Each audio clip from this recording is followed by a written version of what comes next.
Only 3 have received the death penalty since 1976 on the federal level. And Attorney General Barr now wants to nearly double that in just a 6-week span. Should we have it? Righteous retribution and the validation of vengeance. This new appeal to harshness sounds powerful, but is taking a life a show of strength? Let's look at it different ways. Not to Jesus. His core message for believers was love, mercy. So if you're pro-life and pro-death penalty, you've got an inconsistency.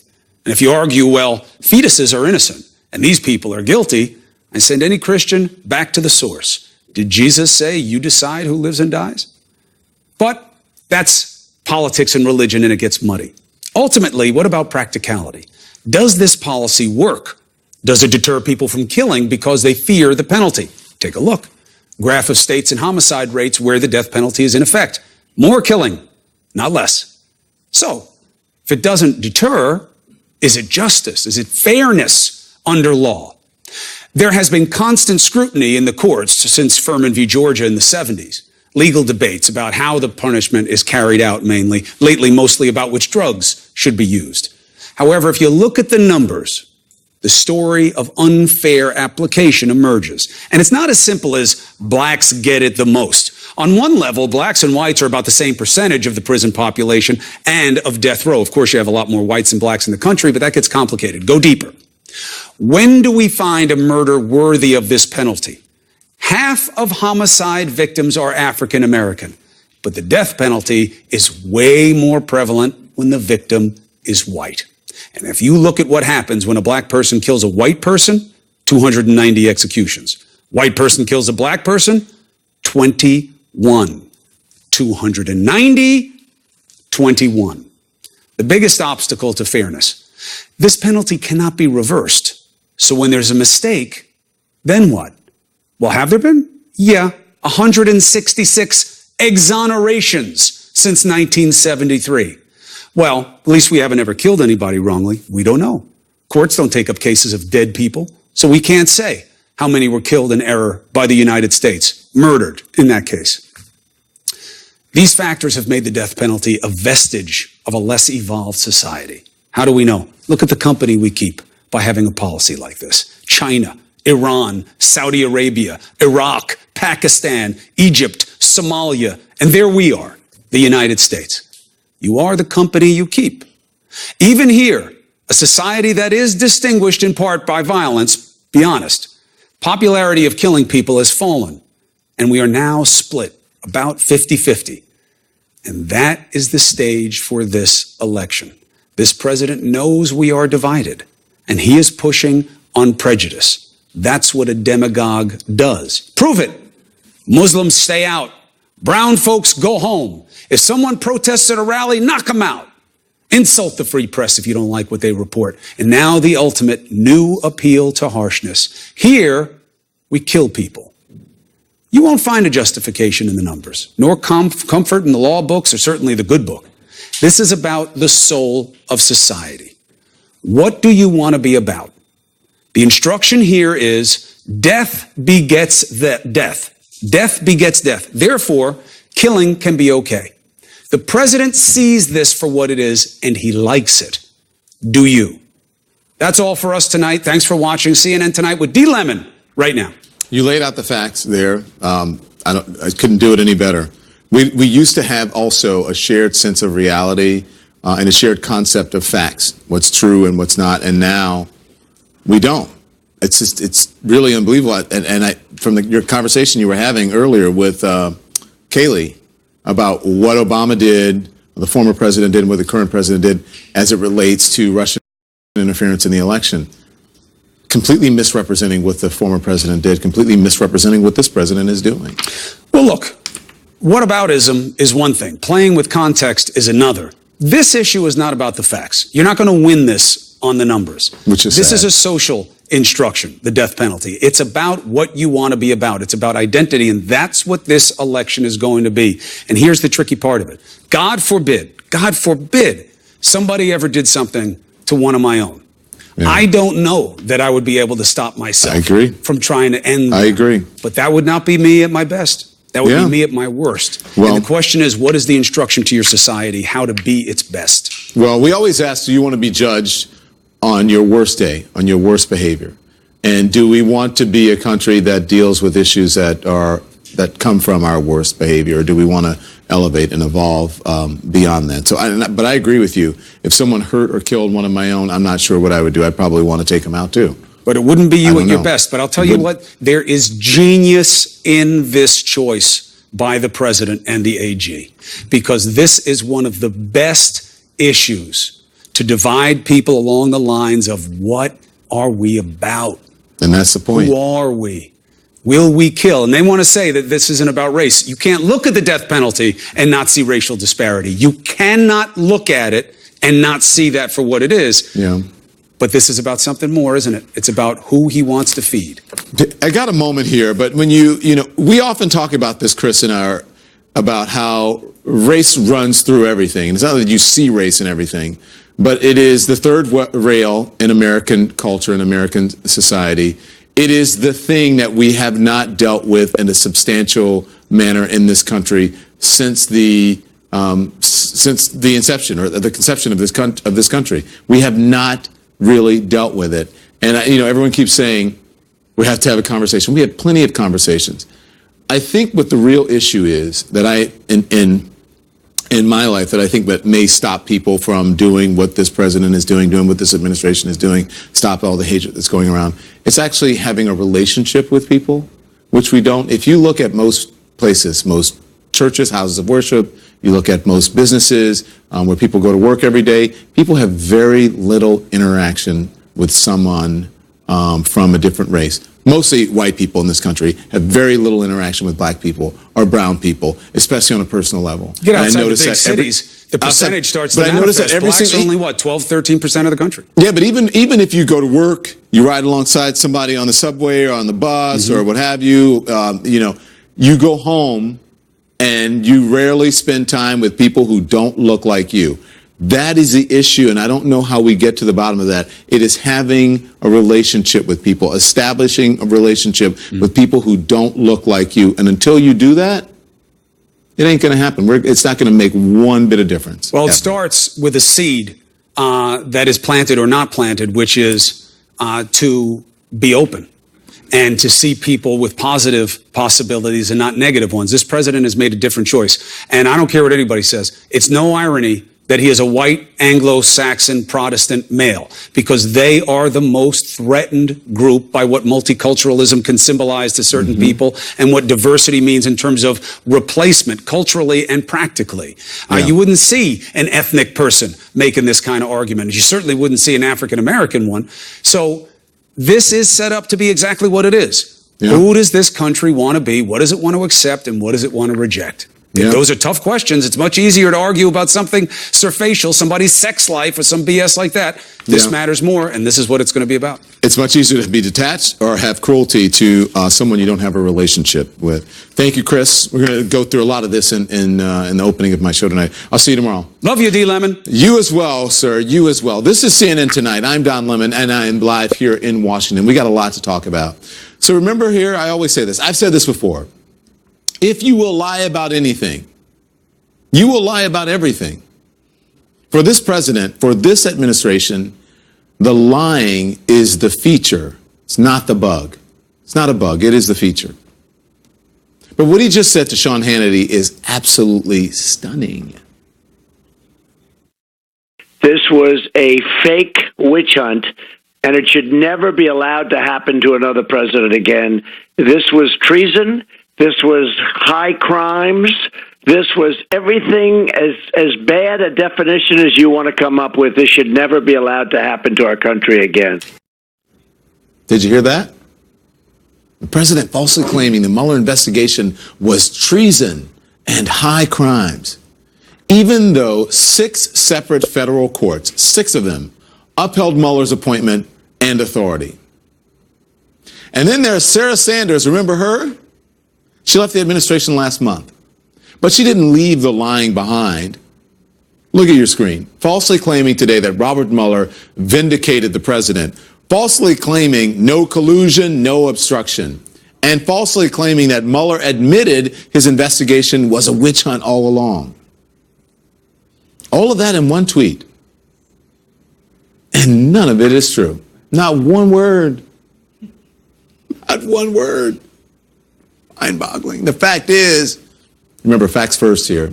Mueller did not vindicate the president. Did you watch the hearing? Mueller did not vindicate the president. He found there was not enough evidence to charge the campaign with conspiracy. He did not clear the president of obstruction of justice.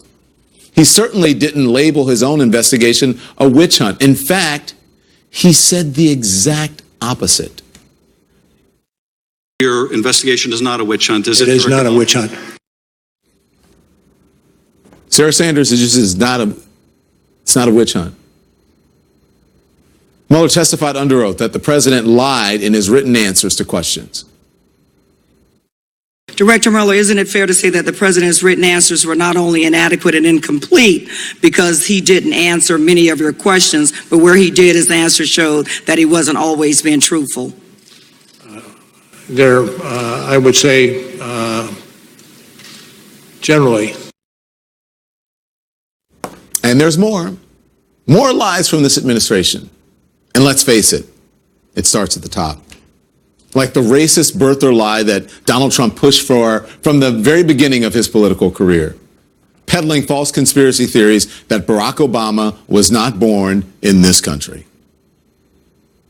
I want him to show his birth certificate. There's something on that birth certificate that he doesn't like. People have birth certificates. He doesn't have a birth certificate. Now, he may have one, but there's something on that birth, maybe religion, maybe it says he's a Muslim, I don't know. And if he wasn't born in this country, which is a real possibility, I'm not saying it happened, I'm saying it's a real possibility, then he has pulled one of the great cons in the history of politics.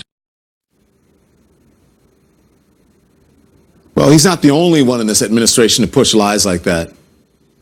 The president has appointed former Fox News pundit Monica Crowley for the top spokeswoman job at the Treasury Department.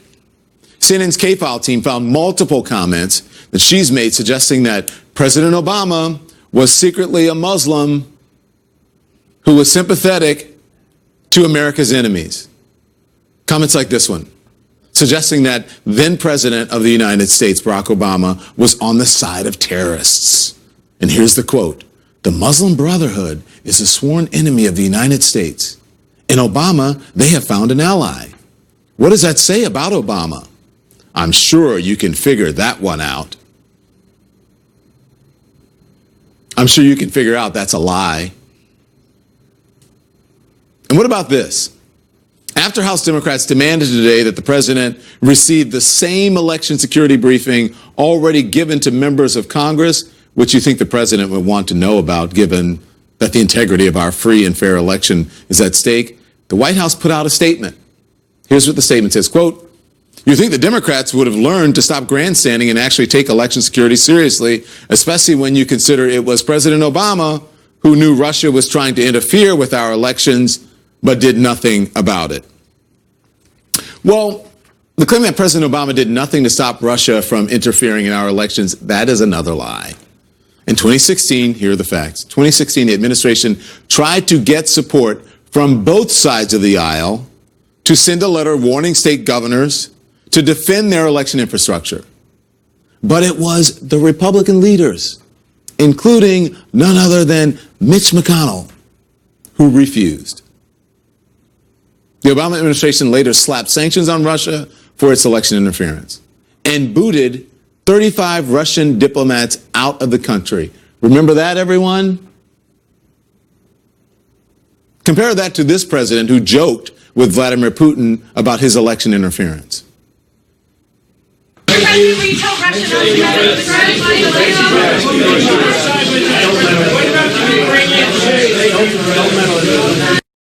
Compare that to this president who said he would take dirt on a political opponent from Russia or other foreign governments. Somebody comes up and says, "Hey, I have information on your opponent." Do you call the FBI? I don't think. Coming from I'll tell you Russia, what. you do. I've seen a lot of things over my life. I don't think in my whole life I've ever called the FBI. in my whole life. You don't call the FBI. You throw somebody out of your office. You do whatever you do. Al Gore got a stolen briefing book. He called the FBI. Well, that's different. A stolen briefing book. This isn't a stolen. This is somebody that said, we have information on your opponent. Oh, let me call the FBI. Give me a break. Life doesn't work that way. The FBI director says that's what should happen. The FBI director is wrong. When you're running for president, you shouldn't. Okay. Compare that to a president who took Vladimir Putin's side against his own intelligence community's warnings about Russia's election interference. My people came to me, Dan Coates came to me, and some others. They said they think it's Russia. I have President Putin. He just said it's not Russia. I will say this. I don't see any reason why it would be. The fact is, our democracy is under threat. And the president consistently refuses to acknowledge his responsibility to protect us, even in the face of his warning from his own FBI director just today. We've seen many examples of cyber actors targeting political campaigns to glean intelligence and directing bots to propagate divisive messaging. We expect much of the same in 2020, especially with new cyber tools that are continuing to fall in the hands of adversaries who would do us harm. Even in the face of this from his DHS cybersecurity chief. This is all part of the Russian playbook I talked about earlier. This is part of the Gerasimov doctrine. Russia's not trying to win anything. They just want everybody else to lose. And in doing so, they win by default. Okay, so it's not just a Russian threat. Here's what the Washington Post is reporting. Iran, Saudi Arabia, China, and Venezuela are on the short list of countries with a history of online interference. And let's remember, we are literally under attack. Make no mistake, that's what election interference is, an attack on the heart of our democracy. And Robert Mueller, who took the oath of office as FBI director just 1 week before 9/11, had some stark words to say about Russia's attack. In your investigation, did you think that this was a single attempt by the Russians to get involved in our election, or did you find evidence to suggest they'll try to do this again? No, it wasn't a single attempt. They're doing it as we sit here. And they expect to do it during the next campaign. But at this very crucial time in our history, with the 2020 election looming, the president doubles down on the lies. It was a witch hunt, a total witch hunt. What else can you expect from an administration built on lies, built on falsehood, built on distractions and deflections? What else can you expect from a president who told you this? Just remember, what you're seeing and what you're reading is not what's happening. So, who are you going to believe? The president who, by our account, made 61 false claims just last week. Just last week. Or are you going to believe your own ears and your own eyes? The answer to that is more important than ever, with 2020 looming on the horizon. You heard the president tonight taking a victory lap. Despite Robert Mueller's testimony, he was not exonerated. Exculpated, remember that word. Russia's election was no hoax, and his investigation was no witch hunt. We're going to fact check the president, what the president said. Nia Malika Henderson's here. Daniel Dale, that's our fact checker. Phil Mudd, that's our security guy. Next. CNN Tonight, brought to you by Once Upon a Time in Hollywood, starring Leonardo DiCaprio and Brad Pitt, written and directed by Quentin Tarantino. In theaters tonight. Critics everywhere are raving about Once Upon a Time in Hollywood. Rolling Stone says it's pure cinema pow. Pow! Ping! Time magazine declares DiCaprio and Pitt are marvelous together. Here I come. Oh, here I come. Oh. Esquire proclaims it's Tarantino's masterpiece. What a picture. picture. Good picture, yeah. Once Upon a Time in Hollywood. Rated R. What's going on up here? Can't see what it is yet. What is that? That's a Blazer? It's a Chevy Blazer? Oh, this is dope. It's beautiful. I love the lights. Oh man, it's got a mean face on it. It looks like a piece of candy. Look at the interior. This is nice. This is my sexy mom car. I would feel like a cool dad. It's just really chic. Love this. It's gorgeous. I would pull up in this in a heartbeat. I want one of these. That is sharp. The all-new Chevy Blazer speaks for itself. I don't know who they got to design this, but give them a cookie and a star. Do you have an idea for an invention or new product? Do you think companies would be interested in your idea? Do you want to try to get a patent? Call InventHelp now for free information. Call 1-800-492-4211.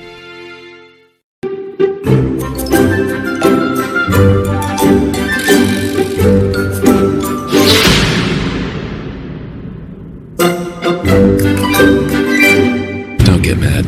Put those years to work with E-Trade. Important announcement. Funeral costs are rising every year, and more families are shocked and unexpectedly burdened when a loved one dies. If you are a U.S. resident between the age of 40 and 85, now is the time to call about the Funeral Advantage program. Through the Funeral Advantage program, your family receives a life insurance cash benefit up to $20,000 in the event of your death. If you live in a qualifying state and you're between age 40 and 85, call the number on your screen now to request your Final Wishes organizer, free without obligation. Don't delay. When you call, we'll add this second important booklet absolutely free. The 9 Things Every Senior Needs to Know About Funerals puts the facts on funeral planning in plain language. If you're between 40 and 85 and you live in a qualifying state, call today.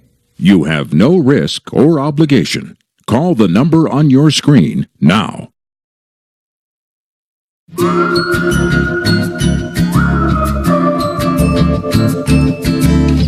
These extra furry creatures have trouble sleeping in the summer heat.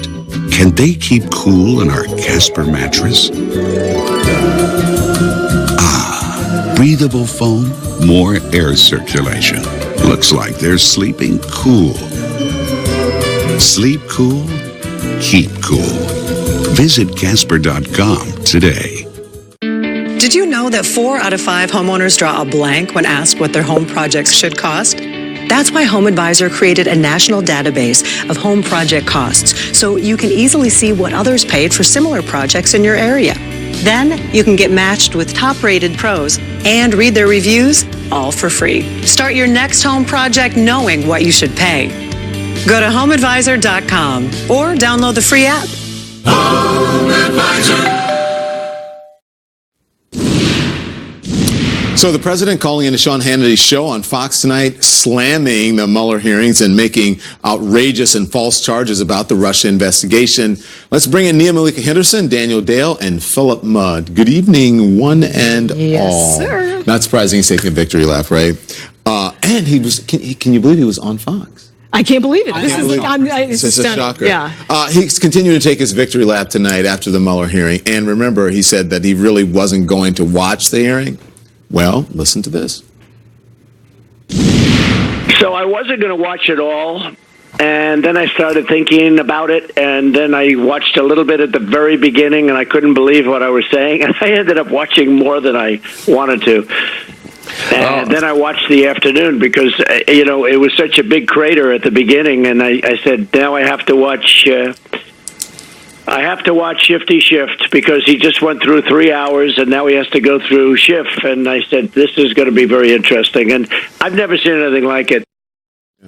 So he's not going to watch, but he watched a lot. Yeah. He was always going to watch. I mean, to sort of fact check what his statement was there about, I wasn't really sure if I was going to watch. And then I started thinking about, he was always going to watch. He was always thinking about this big day, which was built up, obviously, by Democrats. In some ways, Mueller delivered. In some ways, he didn't in terms of the performance aspect, but the substance aspect of it was pretty damning for this president. This is what the president does. He watches TV. He watches TV a lot. He may have watched more TV than all other previous presidents combined. This is the way he understands the world. He's not much of a reader. This is the way he gets his information. So it's not surprising. It is it's not a very good commentary on his presidency that he blocked out 7 hours of his day to watch TV as if it is his job in the way we had to, because it is our job. But it's an important hearing. It is. And the reason he said, I'm not going to. Why can't he just say, look, I love to watch TV? Yeah. I got to tell you, one in local news, one of the best television producers I had was not much of a reader, but was just a voracious television watcher and knew television like none other. There's nothing wrong with that, I don't right? think so. Right. So anyway, we have Daniel Dale here, and Daniel, listen, you've been fact checking with the president. The president's interviewed tonight. One of the false claims he made, and then we'll talk right here. This was a fake witch hunt, and it should never be allowed to happen to another president again. This was treason. This was high crimes. This was everything as bad a definition as you want to come up with. This should never be allowed to happen to our country again. Fact check that for us, please. Well, speaking of bad definitions, Don, the word treason has a definition, and it means waging war against the United States or giving aid and comfort to people who are waging war against the United States, the U.S. enemies. A legally authorized investigation authorized by the U.S. Department of Justice simply isn't it. As fact checkers, we like to delve into complicated claims and explain the nuances of why someone was wrong. With Trump, so often, and this time as well, it's just incorrect. There's nothing more to say. This is just wrong. Yeah, and to say that it was, what did Robert Mueller say? He said, was this a witch hunt? He said, no, it was not. It directly contradicts what Robert Mueller said during the hearing. Absolutely. And so the president and his allies, you pointed to Sarah Sanders' tweet, have simply reasserted what they were asserting before Mueller contradicted them. And so this is what they do. They develop a line, even if it's at odds with the facts. And then when people point out that it's at odds with the facts, they simply stick to it as if nothing has been told. Let's talk about interference, okay? Yeah. Phil, the president was trashing the hearings yesterday. While he was doing this, we have this new Senate Intel report. It found that all 50 states were likely targeted by Russia in 2016. Mueller's report found that 2016 Trump campaign expected that they would benefit from Russian interference. Do you think anything has changed now as change the score on that as we're coming up to 2020? I think a couple things have. First, if you're looking at this as an intelligence officer from the Russian perspective, you would say covert action won. Number one, we got the candidate we wanted. That's not me speaking. That's Vladimir Putin in Helsinki. We wanted this guy to win. He won.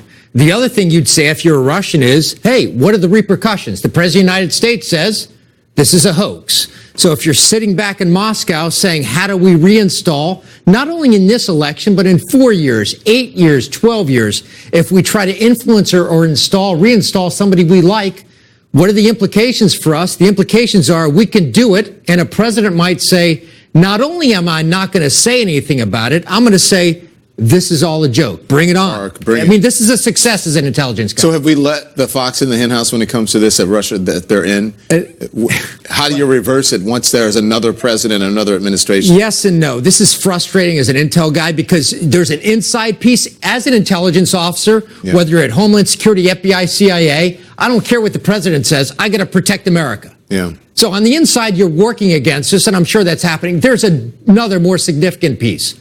What the heck would you do in Missouri, in Mississippi, in California if you wanted a message from the central government, that is the White House, about how to protect yourself? I think you would say, who's going to speak to me? That is not the FBI director. That is not the Secretary of Homeland Security. That's the president. He's never going to speak. What is more concerning what happened today with the bill, Republicans blocking this bill to protect our election, why?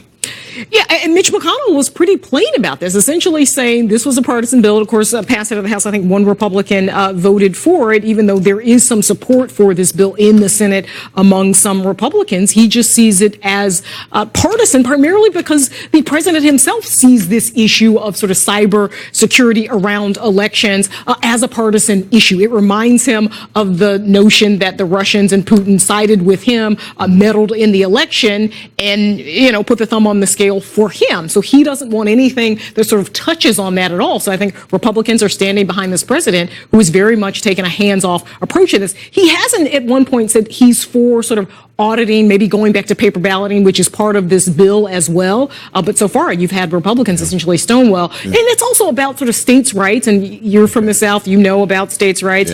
These are election systems that are basically state controlled. There's a pastiche of like 10,000 election systems really across the country. And so you've got Mitch McConnell basically saying they should be left to the states. Another fact check for me. Watch this. Again, it's false. Watch this. By the way, nothing affected the Trump organization. You know, all of these things like the Russian bloggers, they had nothing to do with us, and everybody knew it. In fact, there's a little sentence in there saying that it had nothing to do with the Trump administration, but it was like a lot of people, 24 people or something, a lot of bloggers in Russia. They'll never see these people. They know that.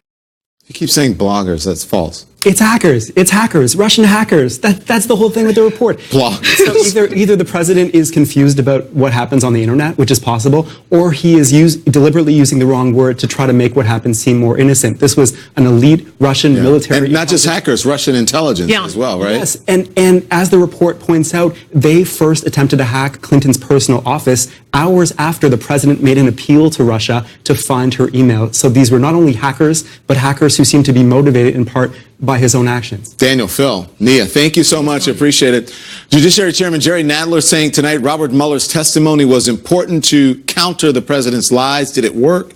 I'm going to ask a congresswoman in the House Judiciary Committee next.